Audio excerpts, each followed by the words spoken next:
I'm just going to rip the Band-Aid off here. You're going into the season with one of the toughest schedules in the country. Yeah. How has not having the quarterback situation settled affected the mental preparation of your team? Not too much. We do have one of the toughest schedules in college football, but it's not a shock to our system. I probably said that the last, 3 or 4 years, and we're really looking at it, as a challenge and an opportunity, a great opportunity, and really hadn't got too much into who our starting quarterback is. One thing that I can tell you, I feel like we got a chance to be really good around our quarterback, not just offensively but defensively, and really be able to help them grow as they grow and get experience with the schedule that we have. So there really hadn't been too much stress about that. We opened up our season against Oregon, one of the top teams in the country. People are picking them to win their division. Some are picking the Final Four, and they got supposedly the best quarterback in the country too. So that'll be a great challenge, but we're really looking forward to it. Coach, to your left, standing up. Hello, Coach. Good morning. Jacques Doucet, WAFB TV. This not winning at LSU since 1999, has it been hard to kind of make sense of that, or been snake bit some years, or funny things happen, or you going there obviously this season? Yeah, it's a tough place to play, but like you said, that's a long time since winning a game. When you say that, it just really reminds me of the feelings that I had 2 years ago. That was one of the toughest losses that we've had. In a long time. So, we're looking forward to going there again. We have a different team. We have an experienced team.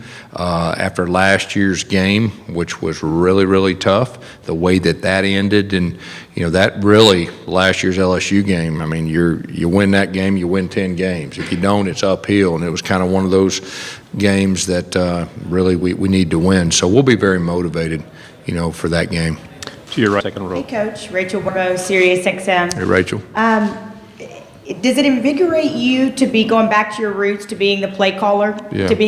for it to be on Yeah. you? And would you share with us the backstory? And was there any consternation? Was there any thought of, do I do this? Do I Yeah. not do this? Will you share the backstory about how you came to that decision? Yeah, I've called plays my whole life. That's who I am, and kind of got me to where I'm at. And then, of course, about 3 years ago, you start getting advice and encouragement to let somebody else do it, and, of course, you do it.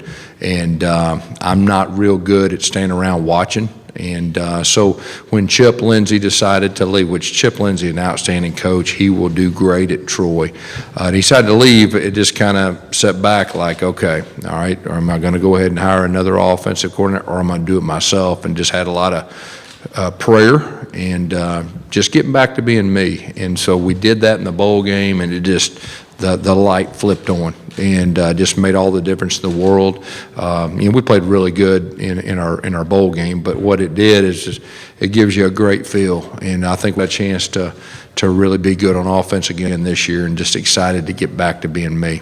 To your left on the second row here, Coach.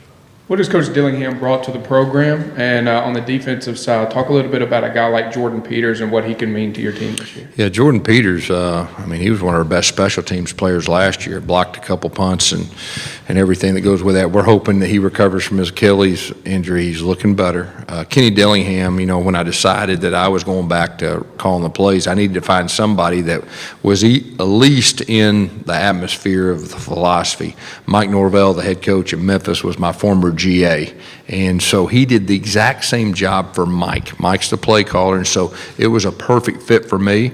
What he does bring is energy, and what he does bring is he understands our core offense. And in the bowl game when he was upstairs, it was a really smooth transition, so really looking forward to working with him.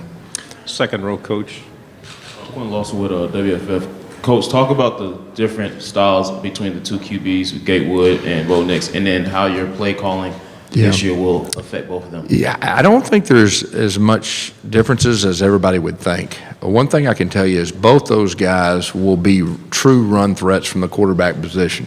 They both can extend plays when things break down, and they both have outstanding arms. So, one thing I will tell you that will be different is our quarterback will be a run threat. And I know when the quarterback is a run threat, it changes everything from a defensive standpoint, and it's really a lot easier to call plays too. Third row, Coach, in the middle. Coach Jamal Kennedy, WSFA in Montgomery. You lose Deshaun Davis at the linebacker position as well as others, but you still have 7 guys coming back on that side of the ball. Just talk a little bit about that experience and how you think that's going to help your defense going into Yeah, I think it starts with our defensive line. I mean, we got the majority of those guys back. We got some impact players, not just good players. We lost our 4 seniors, Deshaun being one of them. He was a great player. But, KJ Britt, Chandler Wooten in the spring, they just took the next step. And we really didn't see a lot of drop-off from that position. And then the secondary, they're all back but one. And really, it's really senior leaders back there. So feeling really good about our defense. Like I said in the other room, I think we got a chance to be the best defense we've had since I've been here. At least we got a chance, is what I would say, with the personnel that we have. Coach, to your right against the wall. Hey, Coach. Michael Bradley from Saturday Down South. I'm sure you're getting asked about your quarterbacks basically every day of the offseason, but I'm more interested in your running game. You going back to play calling. How big is the running game getting up back to your standard and getting that offensive line to play up to their expectations? How big is that for the upcoming season? Yeah, to win a championship in this league, it's well documented. You have to be successful at running the football. That will be a big factor. I will say this about our offensive line. They were the least experienced group, I think, in our league last year. They had some growing pains, and they got beat up. They're all back. They're all seniors. They've got a chip on their shoulder. They got something to prove, and I think that's good.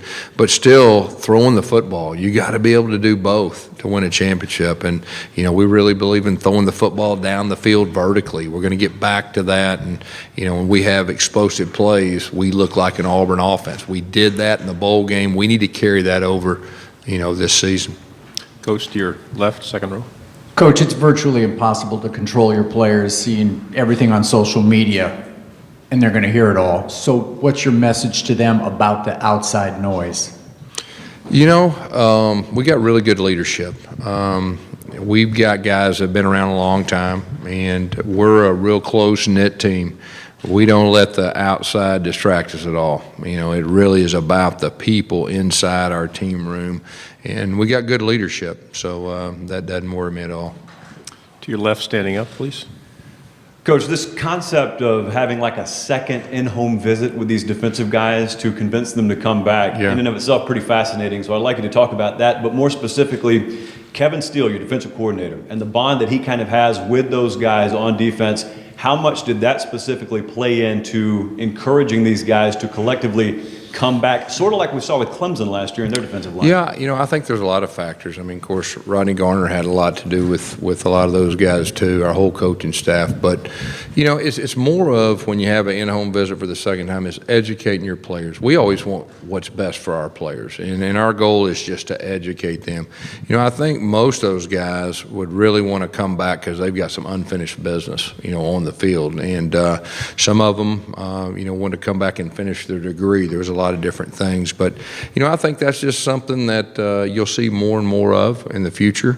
It was a really good thing for us, and really I think that's the core of our team this year. Where everything starts is with that group that had an opportunity to leave early, that chose to come back. And like I said earlier, I really feel like they're hungry.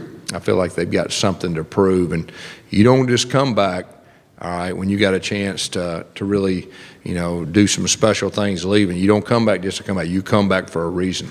And, I really feel good about that group coming back. Second row, Coach, to your right.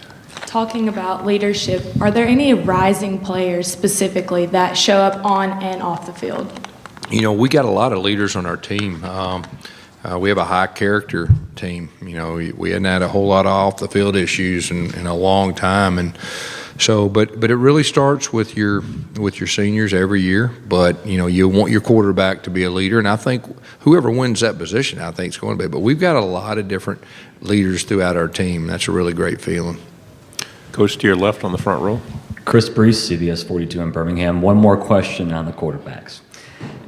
In your past history of experience, have you had a preference on when you like to name the starter around the fall camp area, or is it just a comfortability issue? You always want to sooner rather than later, but I really don't have a timetable. I want it to play out. We're going to put them in different situations to try to figure out who gives us the best chance of winning against Oregon. And when that time, usually what happens is the teammates know, the coaches know, and it's one of those things. So we'll see how it goes, but in a perfect world, it'd be sooner rather than later.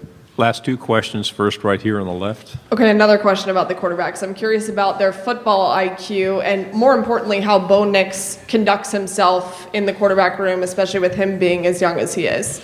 Yeah, they're both, I feel like, have a good football IQ. And the thing that really stands out to me is they're hungry to learn. I mean, they're eager to learn, and they're trying to take it in. It's a real healthy relationship, I believe, between those two guys and our team for that matter.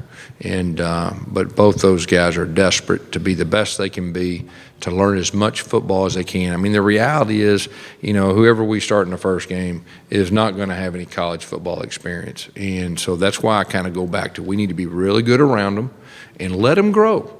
And, you know, and really try to bring them along the right way. But, you know, I feel as good as I can right now with those two guys, you know, the reality of one of those guys leading us out there against Oregon.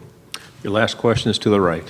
Guys, there's been a lot of emphasis this offseason on riding for the brand. It seems like the staff is pouring into the players' character. What have you seen this summer from that on and off the field? Yeah, riding for the brand is really simple. It's just putting Auburn first and going back to, you know, our core values, the Auburn creed. And we've spent a lot of time with our former Auburn players that won championship, get in front of our team, telling them the important things to them about being an Auburn Tiger, and brought in Auburn greats, you know, Ronnie Brown, Jason Campbell, you know, there's a lot of different people, and just try to invest in our players, instill them the core values of what makes Auburn special, and just kind of going back to, you know, work hard work and playing for the guy beside you. You know, we're in a day and time where everything, whether it's football or anything else, is about me, and just trying to really it's been very powerful, and just trying to bring everybody back in the same direction.